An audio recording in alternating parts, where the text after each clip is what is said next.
네, 우리 모든 사람들은 개인이든 또 단체든 각자 소속이 있습니다. 작게는 가정에 속해 있고 또 조금 더 넓게 보면 국가라고 하는 단체에 속해 있습니다. 이 국적이라는 말이 있죠.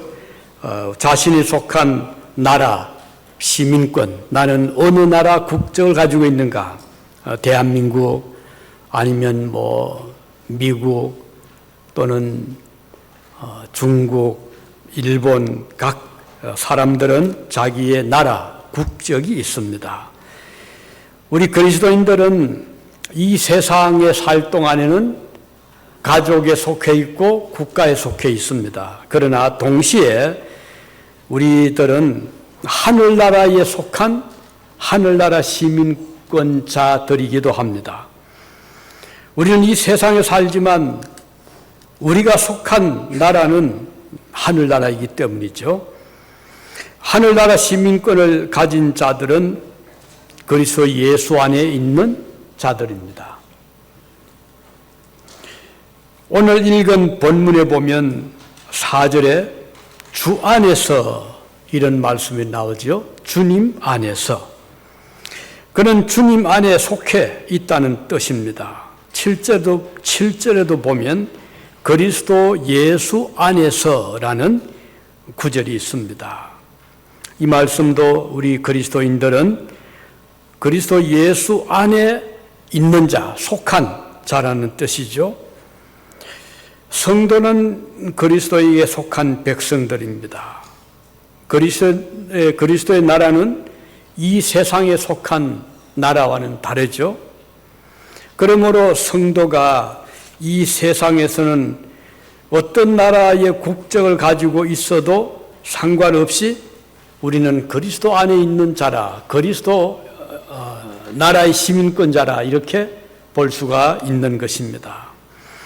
그리스도 안에서 사는 사람들도 이 세상에 살 동안은 일반 믿지 않는 또는 그리스도 밖에 있는 자들과 함께 살아갑니다. 같은 하늘 아래 살고 있고 같은 시대를 살아가죠.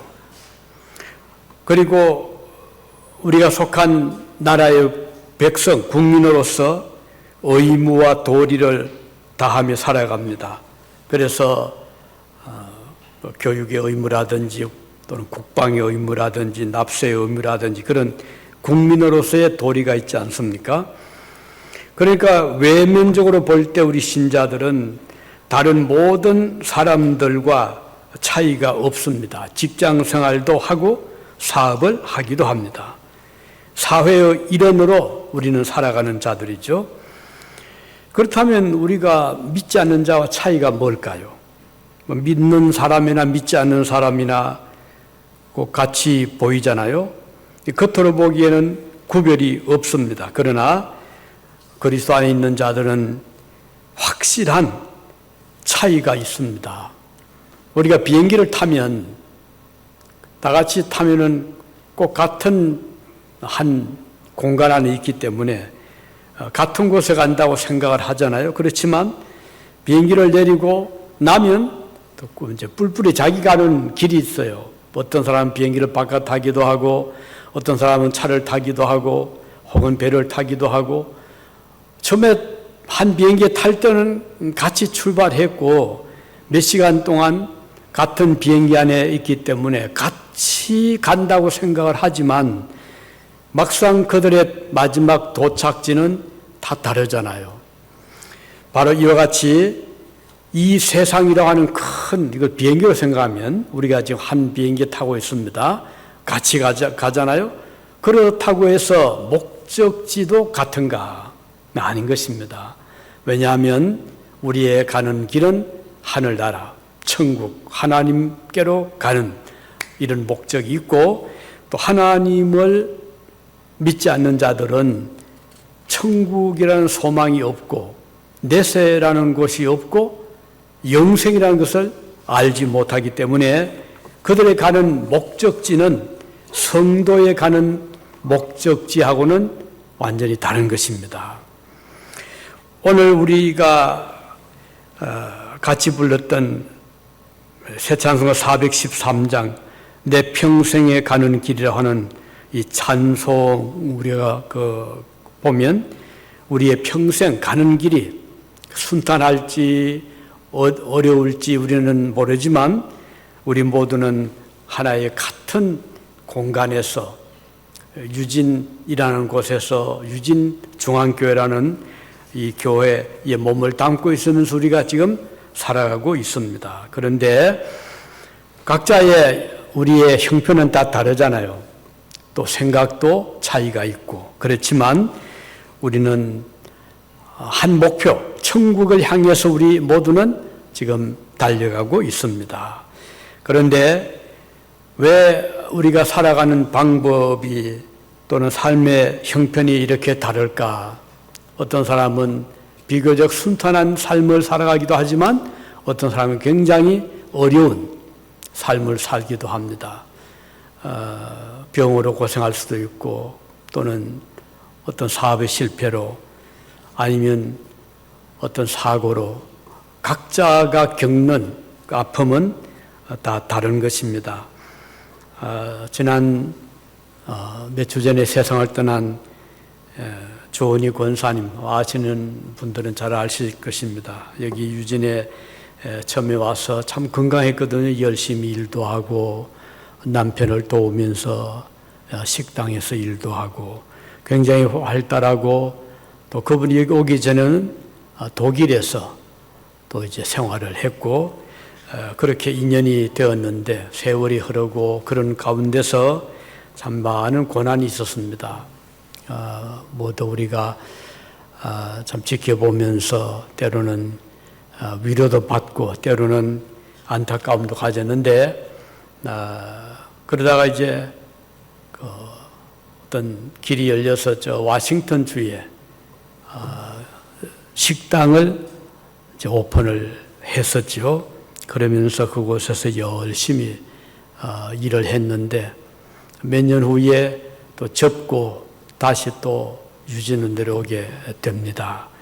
그러면서 또 유진이 어떻게 털을 좀 닦으려고 노력을 많이 했지만 참 어려웠습니다. 그런 가운데 또 건강에 또 문제가 생기고 이렇게 해서 뇌 수술을 3번이나 받았습니다. 얼마나 그 고생이 됐겠습니까? 그런 가운데서도 잘 버텨나가고 이겨나갔는데 얼마 전에는 이제 더 이상 체력이 다하지를 못하고 또 하나님의 부르시는 때가 돼서 세상을 떠났습니다. 참 아직 60대 중반이기 때문에 훨씬 더 오래 사실 수도 있고 또 하실 일도 많음에도 불구하고 하나님이 불러가셨습니다. 돌아가시기 직전 한 얼마 동안은 특히 저희와 굉장히 자주 만났고 같이 기도도 하고 또 같이 음식도 나누고 이제 그런 생활을 하면서 서로 많은 격려도 하고 위로를 주고 받고 했습니다. 하나님의 때가 돼서 이제 돌아가시기 직전에 또 저희가 그 집을 방문을 했고 또 저희가 또 그분이 먹을 수 있는 좀 물건, 죽도 쑤어서 드리기도 하고 그렇게 해서 막 그게 거의 마지막 같았어요. 물건 죽으로 이제 먹기도 하고 그러고 나서 며칠 후에 세상을 떠났다는 연락을 받았습니다. 한 삶을 보면서 참 마음의 안타까움도 있고 아쉬움도 있었지만 그러나 그분에게 믿음이 있기 때문에 소망을 가지고 있었고 천국에 대한 그 소망으로 잘 버텨나갔던 것을 보았습니다. 우리가 살아가면서 각자의 가는 길이 있는데 평탄할 수가 있고 또 어려울 수도 있습니다. 찬송가 413장을 부른 내 평생에 가는 길이라는 그 찬송 작곡자는 스페포드라는 사람인데 이 사람은 지금부터 한 130년 전에 이 찬송을 작곡을 했습니다. 그는 사업가였고 성공적으로 사업을 잘했고 또 변호사로서 그리고 교수로서 아주 성공적인 사람이었습니다. 그런데 이렇게 잘 나가던 그에게 갑자기 재난이 찾아왔습니다. 시카고 도시에 큰 화재가 났을 때 그 화재로 말미암아 그의 재산은 다 잿더미가 되고 말았습니다. 그리고 거기에 또 더해서 여행 중에 해상 사고를 당해서 그 하던 네 아이들을 그만 잃어버리고 말았습니다. 941생으로 부인과 자신이 겨우 목숨을 건지고 이제 영국으로 건너가게 되는데 도중에 또 큰 폭풍을 대서양에서 만나게 되어 잠을 이루지 못했습니다. 그는 밤새도록 기도하게 되었습니다. 하나님, 저는 하나님을 의지하고 사랑합니다. 그동안 내 아이도 다 하나님이 데려가셨고 또 재산도 하나님이 다 가져가셨습니다. 이 폭풍으로 인해서 우리 생명마저 위험합니다. 도와주십시오. 아침이 되기까지 간절히 기도를 멈추지 않았습니다. 그렇게 해서 그 고비를 잘 넘긴 그런 일이 있었고, 그때 이 스페포드는 그 마음에 우리 주님을 의지하는 그 믿음의 그 간절함을 찬송으로 작곡한 것이 오늘 우리가 불렀던 내 평생에 가는 길이라고 하는 이 찬송가입니다. 그 가는 길이 순탄할 수도 있고 어려울 수도 있습니다. 우리가 걱정과 염려가 없을 수도 있고 또 때로는 걱정 속에서 어두운 밤을 또 지새워야 될 때도 있습니다.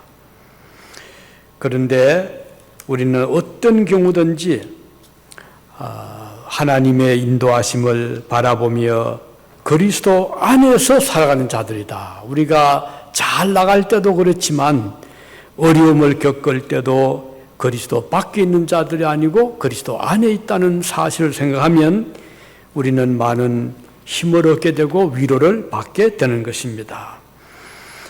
우리가 살아가면서 조금 힘들고 어려울 때 낙심하기 쉽습니다. 그렇지만 우리는 주님 안에 있다는 이것을 생각하면 큰 위로가 되는 것이죠.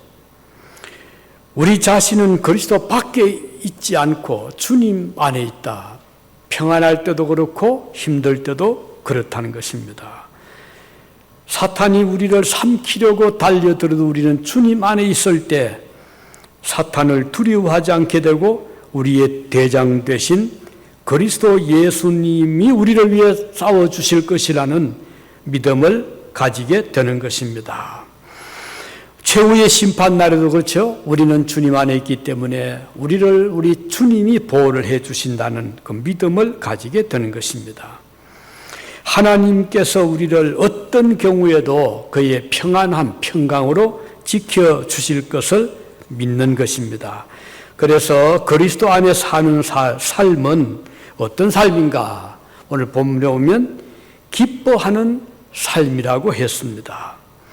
그리스도 안에 사는 사람들에게도 슬픈 일도 있고 아픔도 있지만 그럼에도 불구하고 우리가 주님 안에 있다는 그것을 생각하면 기뻐할 수 있는 것입니다. 우리가 살아가는 이 세상에서 항상 좋을 때만 기뻐한다면 기뻐할 날이 며칠이나 되겠습니까?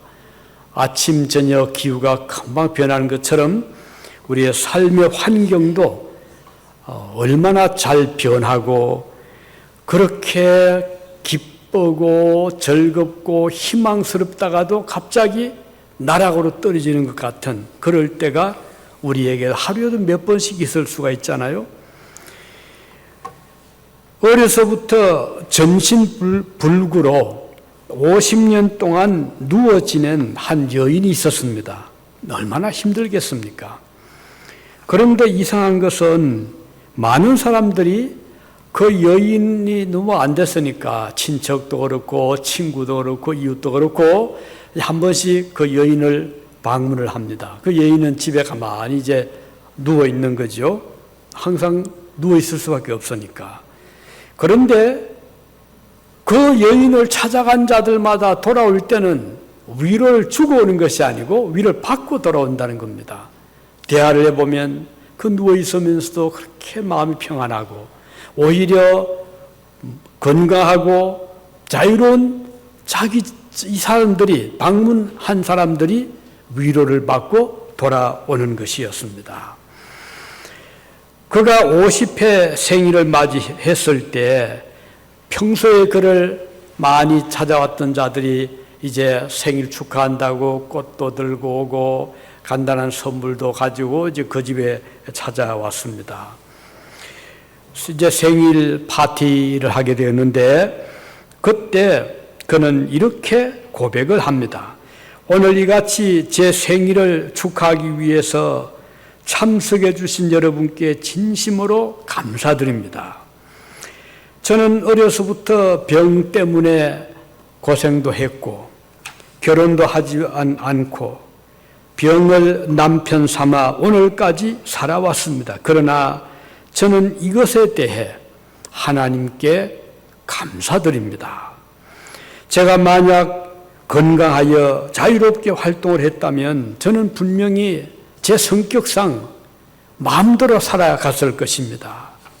그러나 저는 아주 평안한 마음으로 이렇게 누워있지만 마음이 평안하고 감사하고 그래서 하늘의 소망을 가지고 지금까지 살아올 수가 있었습니다. 이렇게 그는 사람들에게 고백을 하고 자기의 그 아픔을 오히려 슬퍼하지 않고 감사했다는 그런 글을 읽었습니다.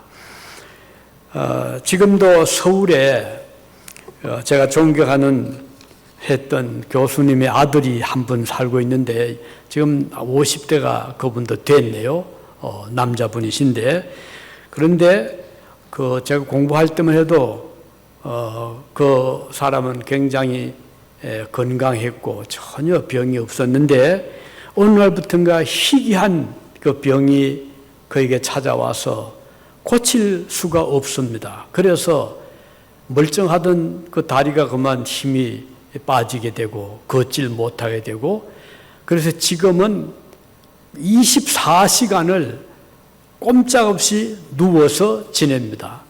그 숨을 제대로 못 쉬어서 그 항상 보조기로 숨을 쉬어야 하고 그리고 근육을 움직이지를 못하고 24시간 옆에 누군가가 있어야 되는 그런 상황에 참 분이신데 그럼에도 불구하고 그분이 이제 겨우 할 수 있는 거는 이제 컴퓨터 이렇게 누워서 이렇게 그 컴퓨터를 조금 이렇게 매달고 그리고 그 자판을 치는 걸 배워서 이제 글을 쓰기도 하고 카톡을 주고받으면서 자기의 그 매일의 심정을 글로 써서 자기를 아는 사람들과 소통을 하는데 저한테도 거의 매일 옵니다.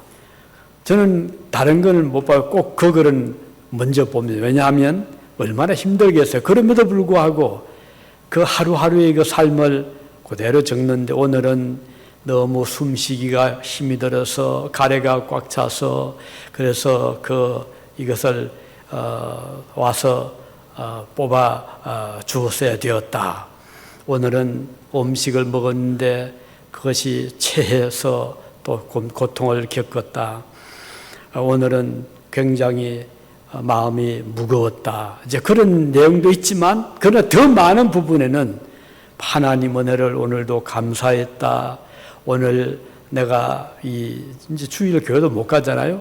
그래서 자기의 그 교회에서 보내주는 영상을 보면서 이런 말씀을 목사님 해주셨는데 너무 큰 은혜가 되었다.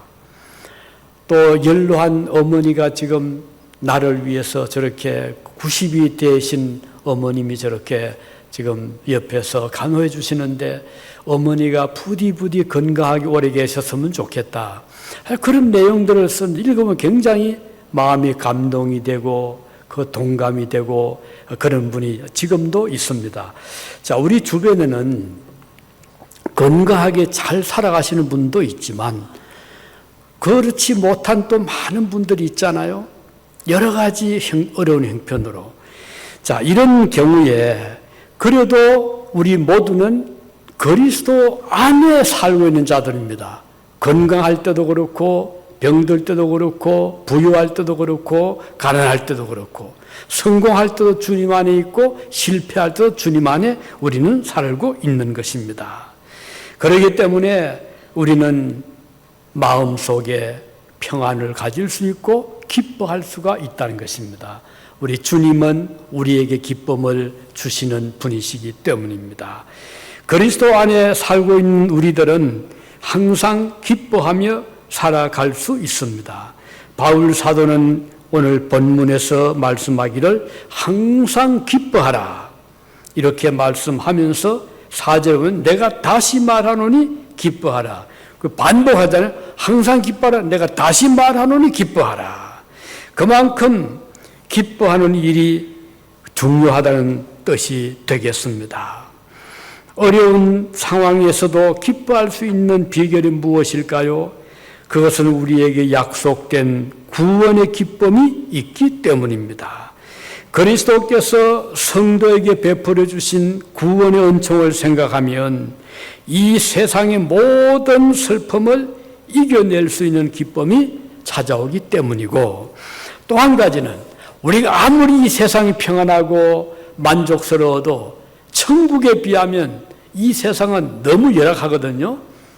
천국은 상상할 수 없을 정도로 아름답고 평안하고 죄가 없고 고통이 없고 죽음이 없는 곳이기 때문에 천국을 생각하면 항상 기뻐할 수 있는 것입니다.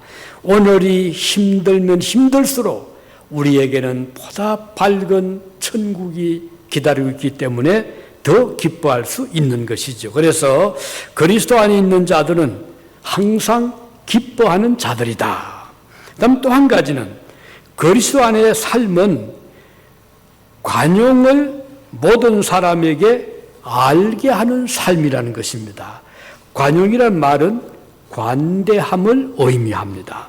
사람들에게 베푸는 친절함을 말합니다. 좀 더 넓은 의미로는 용서하는 뜻도 있는 것이죠. 이 세상을 살아가면서 우리는 여러 사람들과 만납니다. 친절한 사람도 만나지만 그렇지 않은 경우도 있습니다.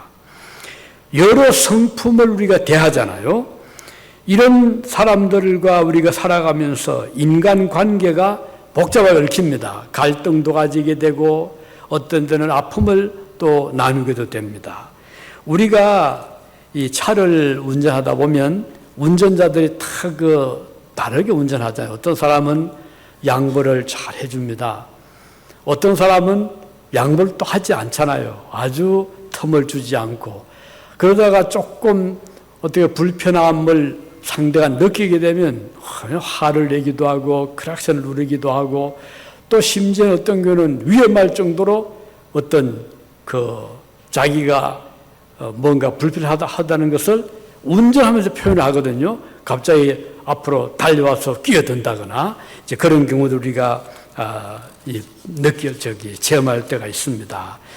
자, 이런 것을 보면서 그것은 운전자뿐이겠습니까? 우리 살아가면서 각자 자기 삶의 운전대를 잡고 가잖아요. 그런데 누가 내 앞을 좀 막았다.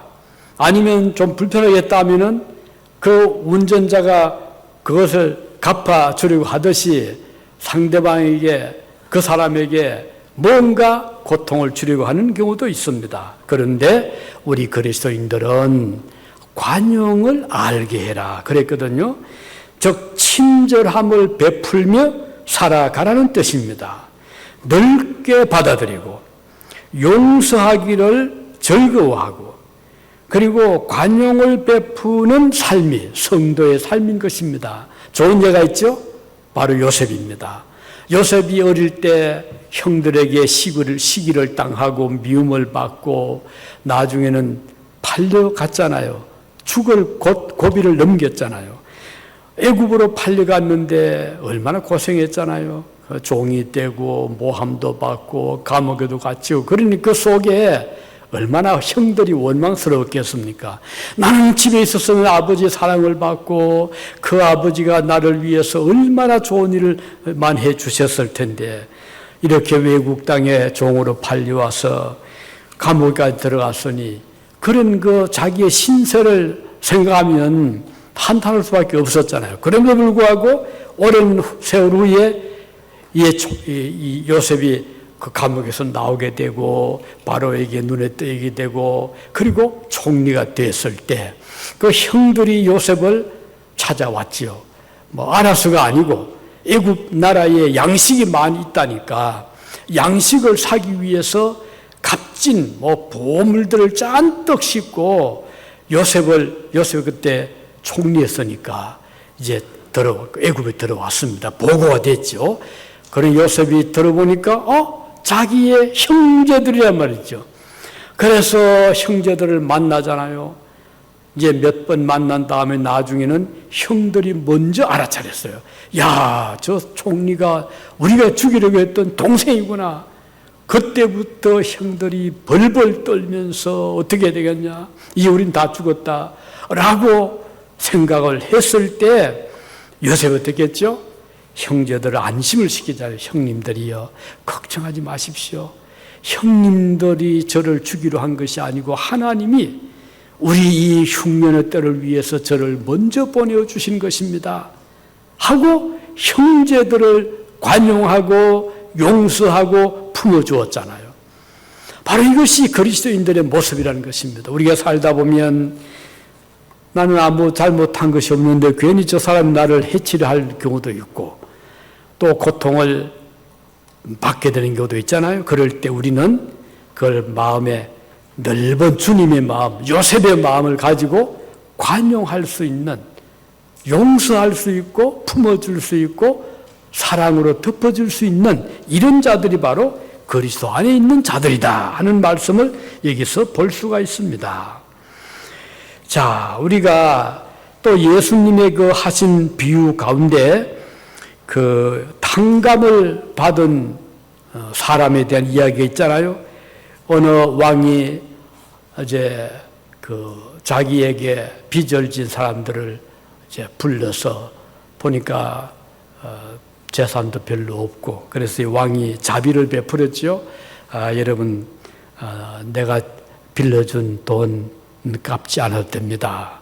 그냥 다 자유롭게 탕감을 하겠습니다. 그러니까 이 사람들이 그동안 빚으로 마음이 무거웠는데 왕이 그렇게 말해주니까 얼마나 좋았겠어요. 감사합니다 하고 나왔는데 그 중에 한 좀 성격이 좀 특이한, 아니면 조금 그 욕심스러운 사람이 있었던가 봐. 이 사람이 집으로 갔지요. 가서 가만히 보니까 자기에게 빚을 조금 진 사람이 있거든. 그래서 그 사람을 찾아가서 다짜고짜 내가 빌려준 돈을 갚아라 요청을 합니다. 이 사람이 너무 가난했어요. 그래서 사정을 했죠. 제 주인님 조금만 참아주면 갚아드리겠습니다. 지금은 생편이 안 됩니다. 그랬더니 이 사람이 용서하지 않고 무슨 말 하냐고, 벌써 이거 언제 빌려준 건데 하고는 그 사람을 감옥에다가 가두어온 거예요. 이 소식이 왕의 귀에 들어갔어요. 왕이 얼마나 속상했겠어요. 아니, 나는 그 사람에게 많은 것을 탕감해 주었는데 어떻게 그 사람은 조금 진 그 빚진 사람을 감옥에 가두느냐.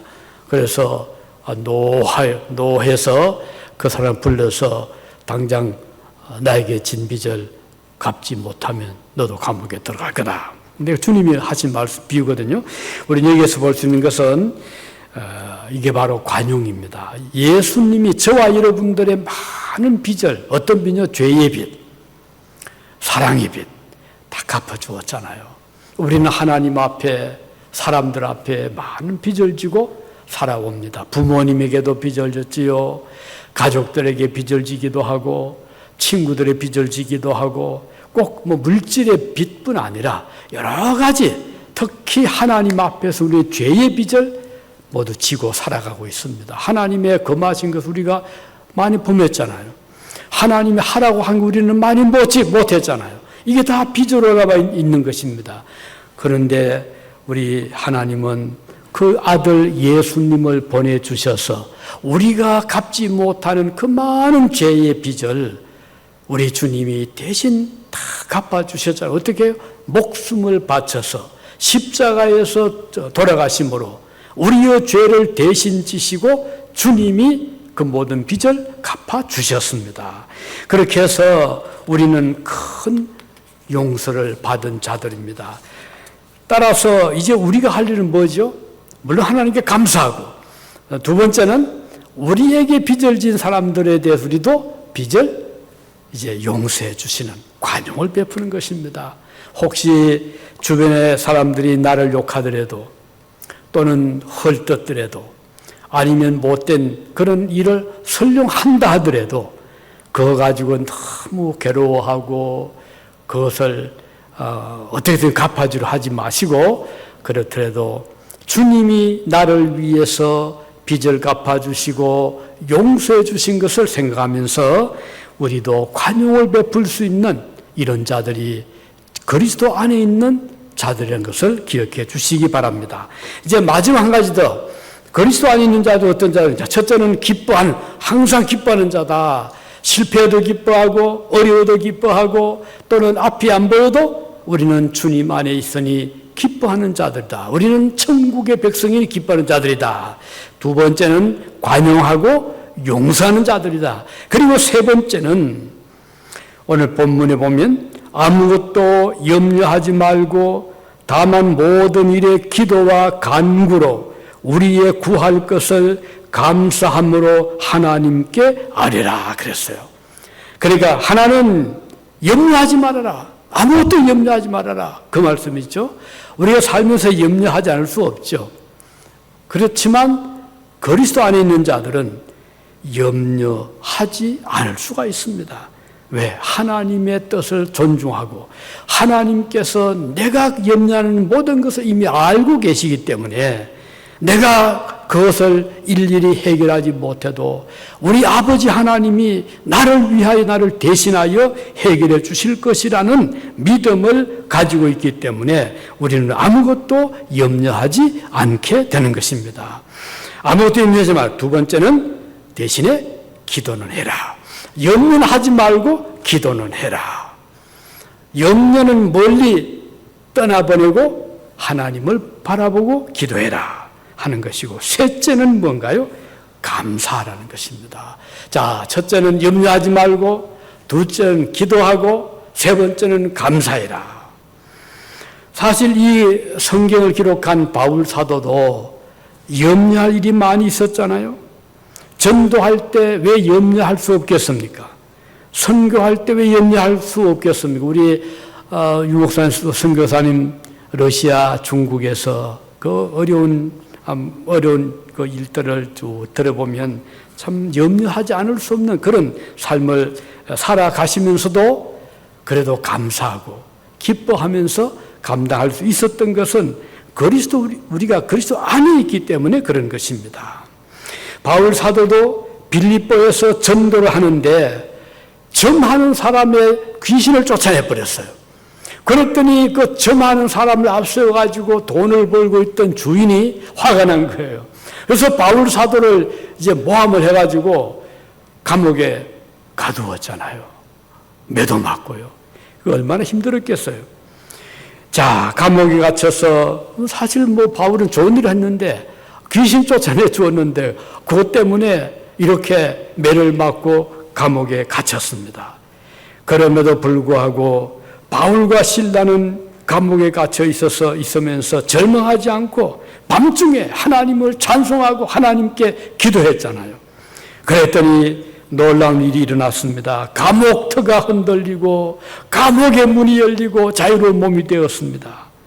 간수가 깜짝 놀라서 자기를 하려고 이제 다 도망갔을 거다 생각하고 이제는 자기가 대신 죽어야 되거든요. 그 당시 로마 법에 의하면. 그럴 바에 내가 차라리 자결을 하자 하고서 칼을 뽑아서 자살하려고 했을 때 바울이 달려가서 그를 막았잖아요. 죽지 마시오. 우리가 다 여기 있습니다. 이렇게 해서 간수가 죽지 않고 생명을 유지했는데 너무 놀랐죠. 그래서 바울과 실라를 자기 집으로 초청을 해서 자기의 때린 그 피자국 난 상처를 다 닦아서 치료를 해주고, 그리고는 한 말이, 형제들아 우리가 어떻게 해야 구원을 받겠느냐 이렇게 물었잖아요. 그때 바울이 한 말이, 주 예수를 믿어라, 그리하면 너와 내 집에 구원을 받으리라 해서 그 간수의 가족이 구원을 받게 된 그런 일이 사도행전 16장 보면 나옵니다. 자, 우리는 여기에서 볼 수 있는 것은 이렇게 감옥에 들어가서도 염려하지 않았고, 그들은 기도와 찬송을 했고, 그리고 감사했을 때 이런 놀라운 기적이 나타난 것입니다. 오늘 우리가 이 세상을 살아가면서 우리가 뭐 꼭 감옥에 들어가서가 아니라 하루하루 살아갈 때 우리 뜻대로 안 되고 이런저런 어려움이 오더라도 우리는 예수님 안에 살고 있는 자들이잖아요. 우리는 주님 안에, 주님 품 안에서 살아가는 자들이기 때문에 이 말씀 주신 대로 우리는 기뻐할 수가 있습니다. 항상 기뻐할 수 있어요. 그리고 우리는 또 아무것도 염려하지 않을 수 있습니다. 기도할 수 있습니다. 찬송할 수 있습니다. 우리 주님 말씀했죠. 구하라 주실 것이요, 찾으라 찾을 것이요, 문을 두드리라 그리하면 열릴 것이니라. 이 말씀은 간절한 마음으로 하나님께 기도하고 찾고 문을 두드리면 우리 하나님이 반드시 기도를 들어주신다는 뜻입니다. 우리가 마음이 안정되지 못할 때 바로 이 말씀을 기억하면서 기도와 간구로 하나님을 찾기를 바랍니다. 하나님께서 그 기도를 들어주실 뿐만 아니라 마음의 평안을 주시는 것입니다. 누가복음 8장에 보면 거기에 한 여인이요, 가만히 주님이 뒤로 와서 주님이 옷가에 손을 타치하면 자기 병이 나을 거라고 생각을 하고 아무도 모르게 뒤로 와서 주님의 그 옷에 손을 떼었습니다. 그랬더니 그 병이 나은 거예요. 우리 주님께서 그 여인을 아셨죠. 그리고 말씀했습니다. 딸아, 내 믿음이 너를 구원하였으니 평안히 가라. 이 병 고침받은 사람은 12회를 혈루증으로 고생했던, 약을 써도 안 낫고 온갖 치료를 받아도 안 나았는데 그 여인의 믿음대로 주님의 옷가에 내 손만 닿아도 내 병이 나을 것이라 하는 그 믿음이 있었을 때 과연 그 믿음대로 그 여인은 병을 고칠 수가 있었던 것입니다. 간절한 마음으로 주님을 향해서 기도할 때 주님은 그 기도를 귀하게 들어주시는 것입니다. 기도는 헛되지 않습니다. 그래서 오늘도 우리는 이 말씀 생각하면서 우리 그리스도 안에 살아가는, 그리스도 밖에 나가지 말고 그리스도 안에 무엇을 하든지 항상 그리스도 안에서 그리스도 안에서 우리가 살아가면서 오늘 주신 말씀대로 걱정, 염려, 근심하지 말고 기뻐하면서 하나님께 기도하면서 그리고 주님의 은혜를 감사하면서 살아가는 이런 자들이 되기를 바랍니다. 우리가 생각하면 참 하루하루도 우리가 염려 없이 살면 좋겠는데 이 세상이 우리를 그렇게 버려두질 않습니다. 사탄이 끊임없이 우리를 흔들잖아요. 그럼에도 불구하고 우리는 기뻐할 수 있는 것은 우리는 그리스도 안에 살고 있기 때문이다. 또 우리가 이제 7월 한 달, 오늘로서 이제 마지막이 되지만 8월 달이 되면 또 우리의 큰 행사가 있습니다. 이것은 굉장히 큰 행사입니다. 그동안 24년 동안 매년 했지만 참 가장 큰 대외적인 행사이기도 한데 다음 이제 주일 지나고 화요일이면 한국에서 83명의 성가대원들이 오고 또 그분들이 이제 우리 교회에서 음악회를 개최하는데 우리가 사실 이 스포상이 사실 쉽진 않잖아요. 어떤 의미에서는 더 힘들 수가 있습니다. 그렇지만 우리 힘으로 하려고 하면 우리가 감당하기 어렵습니다. 우리는 주님을 의지하고 하나님 은혜로 이번 행사도 잘 진행이 되고 그리고 하나님께 영광이 되고 많은 분들에게 큰 위로가 되고 특히 지금 얼마 남지 않았습니다. 그 6.25 한국 전쟁 참가한 분들이 아무리 그 어린 나이 19세 때 보통 입대를 한다고 하면 90이 지금 다 넘었어요. 92세, 3세. 그런데 이번에 그 정전 70주년 지금 7월 달 그 1953년도에 정전 협정을 했잖아요. 금년이 70주년인데 한국에서 이제 그 이 뜻깊은 이제 절기를 맞이해서 한국 전쟁에 참가했던 직접 싸워주었던 16개국 또 싸우지 않았지만 물자로 도와주었던 또 나라 여러 방법으로 도와주었던 나라 해서 한 60개국이 되더라고요. 이제 이제 대표들이 한국에 모여들었는데 그 중에서 이제 참전 용사분들 몇 분이 참석을 했더라고요. 영국에서도 캐나다에서 미국에서도 참가를 했는데 그런데 영국에서 오신 한 참전 용사가 아리랑을 부르더라고요. 우리말로. 물론 가사가 조금 이제 아무래도 조금 우리처럼 그렇게는 못하지만 그 대부분 거의 다 아주 정확하게 불렀어요. 그렇게 이제 이분이 그러더라고요. 자기가 전쟁터를 누비면서 가는 곳곳마다 한국 사람들이 아리랑을 많이 부르더래요. 그래서 처음에는 저게 무슨 노래인가, 자장가인가, 그래 생각하고 그냥 그 뜻도 모르고 따라 불렀답니다. 그런데 그때 이제 자기가 6 군인들이 자기와 같이 입대를 한국에 왔는데 4사람이 전사를 해서 지금 부산 유엔 기념공원에 묻혀 있고 2사람 살아요. 그 중에 한 사람이 이분이에요. 이분이 이제 그 말 하더라고요. 70년 전에는 나의 동들과 같이 아리랑을 불렀는데 지금은 4사람 동료 전사하고 묻혀 있는 이 부산에서 그분들을 위해서 노래를 부르겠습니다 하고 아리랑을 부르더라고요. 참 감동적이었습니다.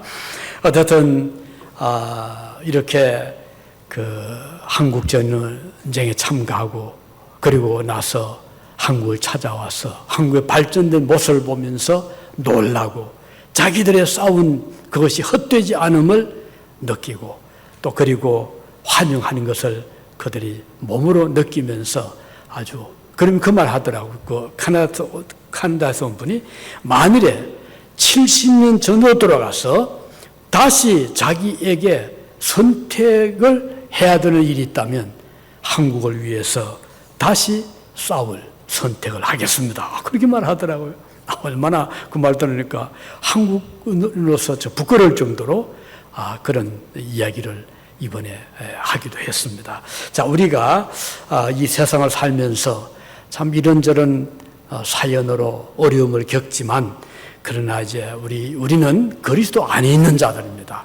우리는 주님 안에 있기 때문에 어떤 경우에서도 우리는 낙심하거나 또는 탄식하거나 슬퍼하지 않고 기뻐하면서 그리고 기도하면서 그리고 감사하면서 또 관용하면서 우리가 살아가는 이런 자들이 되시기를 바랍니다. 기도하시겠습니다.